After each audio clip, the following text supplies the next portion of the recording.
LibriVox.org. Roughing It by Mark Twain, Chapter 79. I launched out as a lecturer now with great boldness. I had the field all to myself, for public lectures were almost an unknown commodity in the Pacific market. They are not so rare now, I suppose. I took an old personal friend along to play agent for me, and for 2 or 3 weeks we roamed through Nevada and California and had a very cheerful time of it. 2 days before I lectured in Virginia City, 2 stagecoaches were robbed within 2 miles of the town. The daring act was committed just at dawn by 6 masked men who sprang up alongside the coaches, presented revolvers at the heads of the drivers and passengers, and commanded a general dismount. Everybody climbed down, and the robbers took their watches and every cent they had. Then they took gunpowder and blew up the express specie boxes and got their contents. The leader of the robbers was a small, quick-spoken man, and the fame of his vigorous manner and his intrepidity was in everybody's mouth when we arrived. The night after instructing Virginia, I walked over the desolate divide and down to Gold Hill and lectured there. The lecture done, I stopped to talk with a friend and did not start back till 11. The divide was high, unoccupied ground between the towns, the scene of 20 midnight murders and 100 robberies. As we climbed up and stepped out on this eminence, the Gold Hill lights dropped out of sight at our backs, and the night closed down gloomy and dismal. The sharp winds swept the place, too, and chilled our perspiring bodies through. "I tell you I don't like this place at night," said Mike, the agent. "Well, don't speak so loud," I said. "You needn't remind anybody that we are here." Just then a dim figure approached me from the direction of Virginia, a man, evidently. He came straight at me, and I stepped aside to let him pass. He stepped in the way and confronted me again. Then I saw that he had a mask on and was holding something in my face. I heard a click, click, and recognized a revolver in the dim outline. I pushed the barrel aside with my hand and said, "Don't." He ejaculated sharply, "Your watch! Your money!" I said, "You can have them with pleasure, but take the pistol away from my face, please. It makes me shiver." "No remarks. Hand out your money." "Certainly. Put up your hands. Don't you go for a weapon. Put 'em up higher." I held them above my head. A pause. Then, "Are you going to hand out your money or not?" I dropped my hands to my pockets and said, "Certainly. Put up your hands. Do you want your head blown off? Higher." I put them above my head again. Another pause. "Are you going to hand out your money or not?" Again? "Put up your hands. By George, you want the head shot off you awful bad." "Well, friend, I'm trying my best to please you. You tell me to give up my money, and when I reach for it you tell me to put up my hands. If you would only— Oh, now don't, all 6 of you at me. That other man will get away while— Now, please, take some of those revolvers out of my face. Do, if you please. Every time one of them clicks, my liver comes up into my throat. If you have a mother, any of you, or if any of you have ever had a mother, or a grandmother, or a— "Cheese it! Will you give up your money, or have we got to— There, none of that. Put up your hands." "Gentlemen, I know you are gentlemen by your—" "Silence!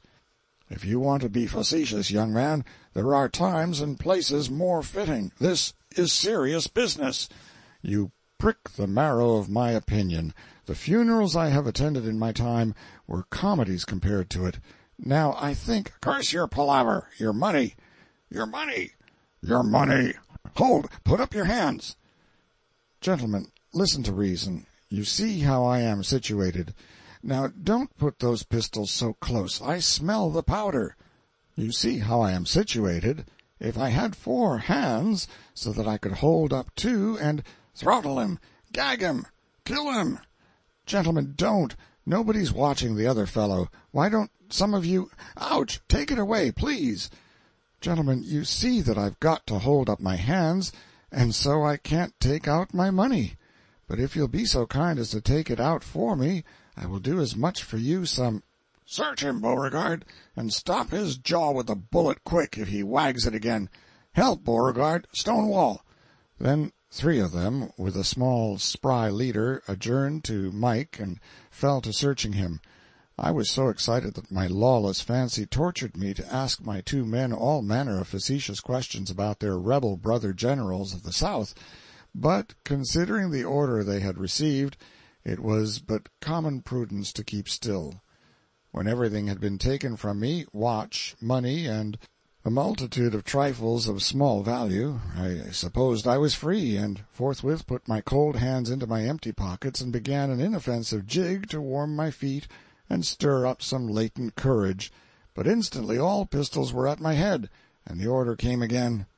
They stood Mike up alongside of me, with strict orders to keep his hands above his head, too, and then the chief highwayman said, "Beauregard, hide behind that boulder. Phil Sheridan, you hide behind that other one.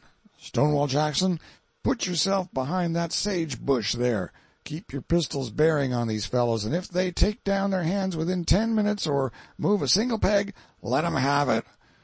Then 3 disappeared in the gloom toward the several ambushes, and the other 3 disappeared down the road toward Virginia. It was depressingly still and miserably cold. Now this whole thing was a practical joke, and the robbers were personal friends of ours in disguise, and 20 more lay hidden within 10 feet of us during the whole operation, listening. Mike knew all of this, and was in the joke, but I suspected nothing of it. To me it was most uncomfortably genuine. When we had stood there in the middle of the road 5 minutes, like a couple of idiots, with our hands aloft, freezing to death by inches, Mike's interest in the joke began to wane. He said, "The time's up now, ain't it?" "No, you keep still. Do you want to take any chances with these bloody savages?" Presently Mike said, "Now the time's up anyway. I'm freezing." "Well, freeze. Better freeze than carry your brains home in a basket. Maybe the time is up, but how do we know? Got no watch to tell by. I mean to give them good measure. I calculate to stand here 15 minutes or die. Don't you move." So, without knowing it, I was making one joker very sick of his contract. When we took our arms down at last, they were aching with cold and fatigue, and when we went sneaking off, the dread I was in, that the time might not yet be up, and that we would feel bullets in a moment, was not sufficient to draw all my attention from the misery that racked my stiffened body. The joke of these highwayman friends of ours was mainly a joke upon themselves, for they had waited for me on the cold hilltop 2 full hours before I came, and there was very little fun in that. They were so chilled that it took them a couple of weeks to get warm again. Moreover, I never had a thought that they would kill me to get money which it was so perfectly easy to get without any such folly, and so they did not really frighten me bad enough to make their enjoyment worth the trouble they had taken. I was only afraid that their weapons would go off accidentally. Their very numbers inspired me with confidence that no blood would be intentionally spilled. They were not smart. They ought to have sent only 1 highwayman with a double-barreled shotgun if they desired to see the author of this volume climb a tree. However, I suppose that in the long run I got the largest share of the joke at last, and in a shape not foreseen by the highwaymen, for the chilly exposure on the divide, while I was in a perspiration, gave me a cold which developed itself into a troublesome disease and kept my hands idle some 3 months, besides costing me quite a sum in doctor's bills. Since then I play no practical jokes on people, and generally lose my temper when one is played upon me.